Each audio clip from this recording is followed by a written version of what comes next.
How's everything going? Great, great. This week was my first week back at Oklahoma City Ballet in some months, Oh so it's great to be my God, back. so nice, I'm sure. And back in person fully?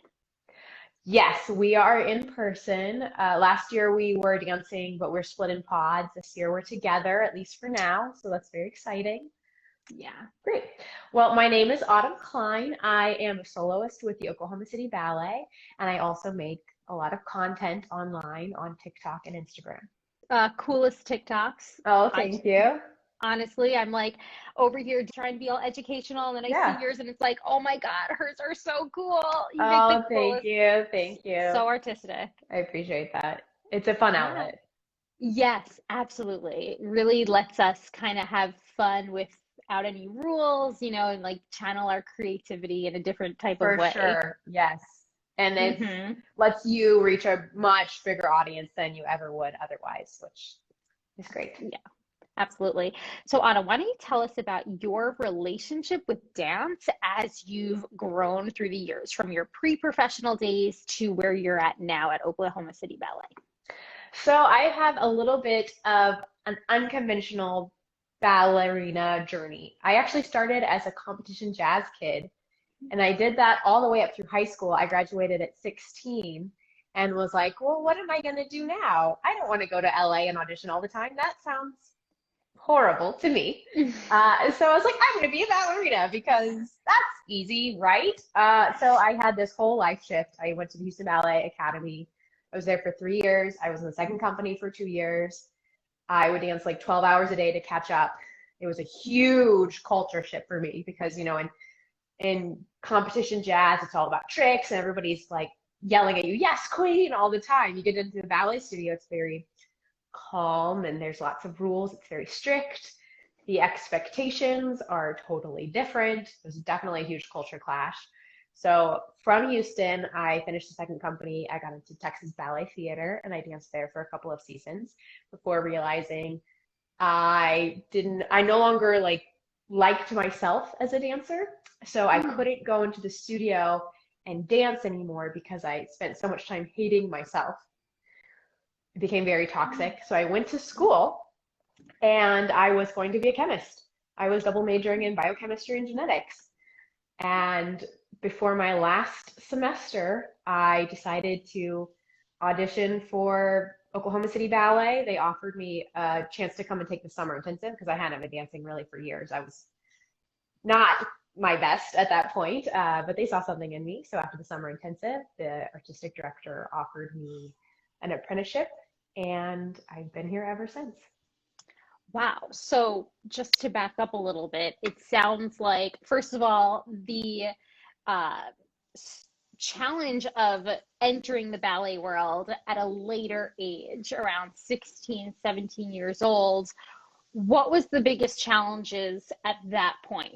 Before you hit what sounded like a little bit of a burnout, what were the biggest challenges on entering that total shift of going from competition jazz dancer to bunhead? It was such a culture change in that I thought I was good. Like I was like, I have good technique. I'm super solid. I'm winning national competitions. And then I get into the ballet world and I realize, no, you're really far behind. Not Mm. only are you not good for your age, you're not good for people younger than you. So I really Mm. had to dig in and make up for that lost time. And the other thing was I had no concept of line in the classical sense that the hyperextension and the feet and long limbs, all of that, I didn't get it. In fact, Mm. I thought, why would anybody want to be hyperextended? It will just make turning harder. Because I came from a different world where that wasn't something Sure. we talked about that much. So learning that maybe I didn't have as good of a facility as I thought I did was really hard. And that was a huge hit and took me some years to reach that peak burnout and then kind of step away and deal with it. So would you say the burnout that you experienced a couple years later was a direct result of jumping into this very extreme world where you felt like you didn't necessarily, well, whether or not maybe you had the tools, you had to change what you were working on, change your mindset. Like you said, not going from a place of thinking no hyperextension to now it's like, well, how can I utilize hyperextension, but also not fall into hyperextension, right? Like that Right. dichotomy in Yeah, ballet. Would you say that all of that together caused this hurricane that led you to that burnout? definitely. It was the I couldn't handle the idea that my body wasn't good enough, and I felt like Mm. that's what I was being told every day. I don't think that's exactly what my instructors were telling me. They were just trying to push me. But to me, it felt like I was being told by everybody in authority, you are not good enough and you never will be for 3 years. Do you feel like there was a level of your own perfectionism that was Definitely. challenged? Yeah. Definitely. Yes. Yeah. Yeah. Sometimes I wonder, because I struggle with perfectionism as well. Sometimes I wonder if, you know, how you say they weren't necessarily saying these things so out loud or directly towards you, but whatever they were saying, you were internalizing it as one way. And I think our type A personalities don't necessarily help the cause, right? Of I how, whatever they're saying. completely agree because you have the problem in ballet that it is so driven through fixing flaws and perfectionism, and that it attracts people that naturally have those inclinations, and those are also the ones that become most successful. So it's sort of this trifold leading you down this kind of dangerous path. Yeah, we ask the question of, well, where does it turn where a dancer, like honestly myself, my perfectionism totally led to my downfall as a performer. You know what I mean? I Yeah. could not see past my imperfections. I couldn't, in hindsight now, 8 years out of performing, I can now see. Had I wish I had known what I know now, that, imperfections are what allow us to be artists, right? To a certain Right. extent. Yeah. But like when you're in the thick of it, it's hard to see that. But it sounds like you led yourself to burnout, but then got back into the world again. So tell us about that. Tell us about, the transition from going into the academic life and then coming back into dance life. For me, I kind of think of my exiting dance the first time as the best, worst thing that happened to me because it was devastating. I had to completely relearn who I was without this thing I'd always been and pursue this other path I knew was there and had always kind of wondered about, like the path not taken. And I went for it full force and I realized I did not like it. Working in Ah, the lab every day, I was just super depressed. got Like, it. there was just a time of the day that I called my crying time. I just cried that time of the day. And one day I realized that's not healthy. My life does not need to be that way just because I've invested several years in this. I can go back to something else. And I think because I approached it from really a dark place coming back, it felt to me like a rebirth into dance. I started over again with that feeling of excitement just to perform and to be expressive and share myself. And for me, it kind of made all that body and inadequacy stuff fall away and not be at the forefront. So I got to enjoy it. Sure, sure. And there's a lot of, as you're talking, there's a lot of parallels that I feel like I can relate to in the sense of leaving the dance world, going into this very science academic world. I'll say for me personally, I dove into that world, into the world of clinical nutrition, absolutely loved it. Couldn't get myself out of that world. It wasn't until years later now, having began to the point nutrition and like what I do here, working with dancers, that I was able to have that similar rebirth. Into the dance community. So I think I can relate to what you're saying. I think it's so interesting though to hear about how you re-enter this world back into performance. That had to be a major challenge. So my next question to you, at what points, because there were various different points like along your training and along your career, when did the question of food, or did the question of food ever come into play in regards to how you were performing as a dancer, or even like how you looked as a dancer? Oh, definitely. I went to Houston Ballet Academy. It's extremely high pressure there. Mm, They're not, at least when I was there, they were not subtle about it. okay. So they did push us to be thin and smaller, smaller, smaller all the time. And I have celiac. Mm, So I started having those symptoms when I was in ballet school, which did not make my life easier. And I lost a lot of weight and I was very tiny because I was very sick and I got Mm, praised for it a lot. And for me, that was a moment when I was like, there's something really wrong here. And that contributed to me leaving. A lot of the reason why I left was because there were some negative things when I was at yeah. ballet school.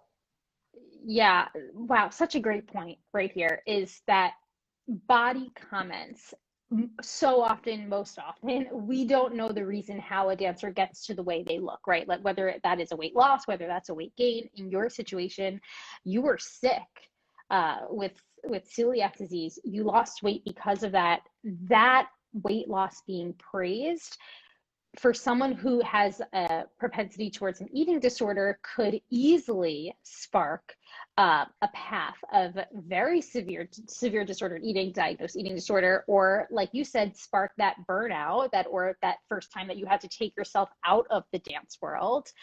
So you bring up such a good point in regards to the way our body looks is not necessarily a reflection of whether it be healthy or unhealthy, good versus bad, and very much what we unfortunately relate in the dance world to being this quote unquote ideal body type very much is so unattainable, so unrealistic for so many, unless you're getting sick. You know what I mean? Right. That's how Yep. insane it is. It's crazy. I do think it's changing though. The company Mm-hmm. I'm at, I'm a more muscular dancer rather than like a long, lean dancer. And I've never felt any kind of pressure at Oklahoma City Ballet to change that. And that's wonderful. I look around the room and there are other dancers who look like me, who are more muscular and strong looking women. And so that gives me hope. And it's also something I tell the young dancers. If you're in an environment where the company is telling you you constantly need to change, maybe you need to change companies and find a place where you fit rather than trying to make yourself something you're not. This is the utmost truth right here for all the dancers listening, is that your environment plays such a huge role. Autumn, I completely agree. Slowly but surely, we're moving at a glacial pace, but we're moving in the direction of becoming more open armed to more diverse body types. And that being said, it's very dependent on the environment. If a dancer feels that they're in an environment that's not fostering a long-term career, as in, long-term sustainable habits around food or around your body, then they have to reassess. And a lot of dancers don't want to hear this, whether this is a company or even just like a little studio that you go to. Right, Um, definitely. it's hard to change if we're comfortable going to a place, whether that environment is dangerous or not. I think a lot of dancers struggle with the idea of change, and that's a huge barrier to, in my opinion, a lot of dancers or younger dancers eventual success, or hope, um, just hoping that they don't reach burnout. Totally agree. If I had left the environment I was in that was for me really negative, I probably never would have stopped dancing because it is just, I love dancing, obviously. I'm Hmm. still doing it. Hmm. But Yeah. yeah, something I probably would have advised my younger self to do is get out of that environment that was really negative for me. It works for other Yeah. people, but it wasn't great for me. Yeah. And what was the spark that really made you get out eventually? Well, just at TBT, they didn't rehire me from the company was Sure. going through some struggles. And Hmm. I had the opportunity to audition and go and try other places. But I was already at such a place where I didn't even want to come in and take class. I didn't want to Hmm. see my legs in shorts because they weren't hyperextended enough. Like it was bad. Mm. So that was sort of like I already wasn't happy. That happened, and I was like, nope, I'm out. It's done. Yeah, that was really brave of you, honestly, to make that decision and to say that, the thoughts that you're having right now in this moment are obviously not helping you in this moment. And I think a lot of dancers can learn from that in regards to, I remember even with myself being in a specific studio that I was dancing in at the time and looking in the mirror and not necessarily looking at myself in regards to body, but just looking in the mirror and just feeling tired and exhausted and that was the point at which I knew I had to make a change. And I think a lot of dancers, again, are scared to potentially take that dive and make a Yeah. change, especially for younger dancers, who are relying on their parents and their access, whether that be financial access, time access, whatever it might be. So definitely very brave of you to have taken that, made that shift and realized that another environment is going to be better for me. I needed to do that. And I think something that held me back from doing it sooner was I had this idea that if I left, I could never come back to ballet. And that obviously wasn't true for me. And I know so many people with stories like that. Some of the principal dancers in my company now and past, they took long breaks as well, 3 and 4 years, and then came back and were principal dancers. So it happens. And there's more avenues now to pursue a dance career than there ever have been. Yeah, absolutely. And, most often, I know this with my own self, taking those steps back, whether that be 1 step, 2 steps, 4 years of a step, is sometimes what you need to make those huge shifts forward in your career. Definitely, definitely. And I think, by the way, you are such a great example as well as dancers feeling comfort knowing that they can go back to performing even after taking a significant amount of time. Because, like you said, that's a major fear for a lot of dancers, a lot of younger dancers. Sure. This, that fear of, am I going to lose it? Yeah, even now with COVID, there's so many students that are scared to go back into in person. And yes, their technique is probably going to take a step back. Their stamina is definitely going to take a step back. You can work through it and you can find new things and push yourself in new ways. And there is a sense of accomplishment in coming back from anything like that. And that makes you a stronger person and a more vulnerable and valuable artist. For me, making videos, it uses my creativity in a deeper way than what I was using it as just a dancer. And it made me realize I don't need people to give me steps. I can create the things I see in my head. And it actually makes me a better dancer too. It makes me more willing to use my imagination when I'm doing a role and take risks that I might have felt uncomfortable doing before. I felt more secure in my own voice. Yes, absolutely. And it's just so great to have another outlet. So maybe if I have a show where I'm not happy about my casting or I'm feeling like I'm not doing that great, I can work on my videos and have this other thing that I'm proud of. And it splits my definition of myself into more areas, which I think is healthy. Yes, multifaceted. That's a word I always throw out there. I think I've used it in almost all of these interviews, is just the importance of wearing multiple hats as a dancer and not just focusing on ourselves on stage and in class, but also where we can channel our creativity, whether that's making really awesome TikToks or whether that's studying an academic For sure. academic path. There's so many different things that we can do. And it brings depth to your artistry, just like you're explaining. 100%. It's very important. Something that I was trained was bad when I was younger. I was told to hyper focus on ballet, and I just think it's such the opposite. That's not as useful. Yes, 100%. I think I'm hoping that that mindset is eventually slowly on its way out. I agree with you. I think that was very much encouraged, at least when I was a younger dancer as well. And it wasn't until my, later years and even now that I've realized that it's okay to have other hobbies that are not related to dance. And in fact, Right. it's like cross training. You know what I mean? It helps us as dancers. It helps us You in have class. to cross train your mind, not just your body. Yes, exactly. So, Autumn, COVID-19 obviously presented a ton of challenges for dancers. What would you say were some of the either challenges or maybe opportunities that did come out of this pandemic? Oh, well, the first was just taking class at home for 6, 7 months. That was a huge challenge I was lucky that we got to go back after 6 or 7 months, but doing that daily, it was hard to find the motivation to keep digging in to take class over Zoom by yourself. But I'm proud of myself that I was still able to do that, to dance 2 to 3 hours every day. I think once I got into the rhythm, I just kept going and finding it for myself, I was able to work on specific technical details. And I actually had a lot of personal growth in the studio in the last season. And I think a lot of that comes from filming myself taking bar every day at home. Hmm. So that was one of the positive things. Uh, it was a huge challenge this last year that we weren't able to dance with all of our friends. We had to have our masks on. And I'm a very facially expressive person. That's something I'm kind of known for.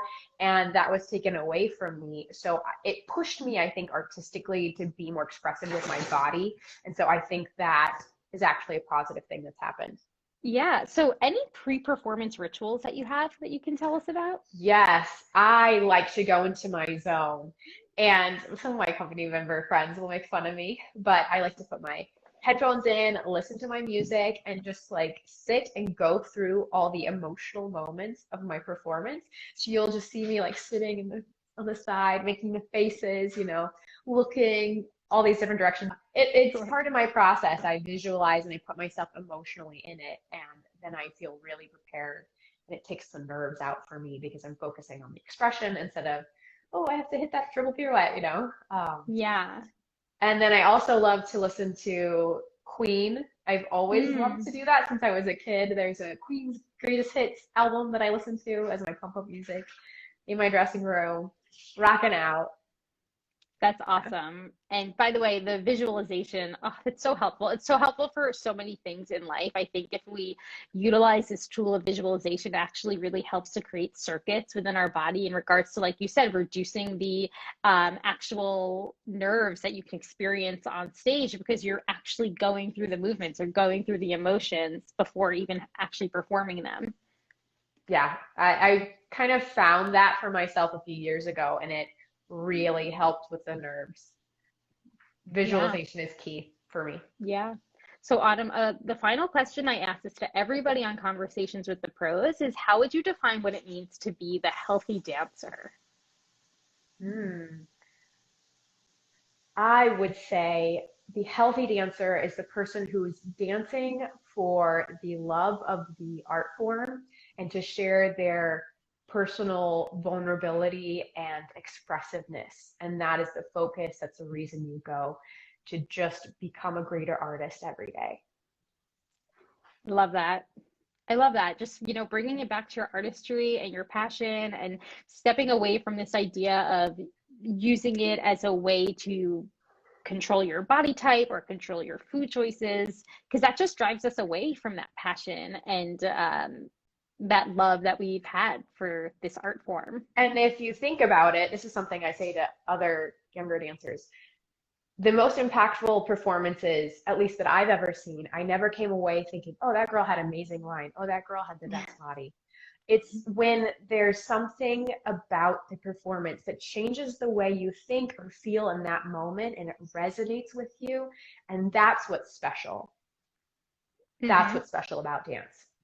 Yeah. And that's what makes dance an art versus just a sport, right? For Their sure. ability to transcend the audience. So important. Definitely. Well, Autumn, thank you so much for joining us tonight. This was wonderful. You've given us just absolutely incredible insights. Well, thank you for having me. It was a lot of fun. Yes, and we will be in touch. I'll talk to you soon. Sounds good. Bye.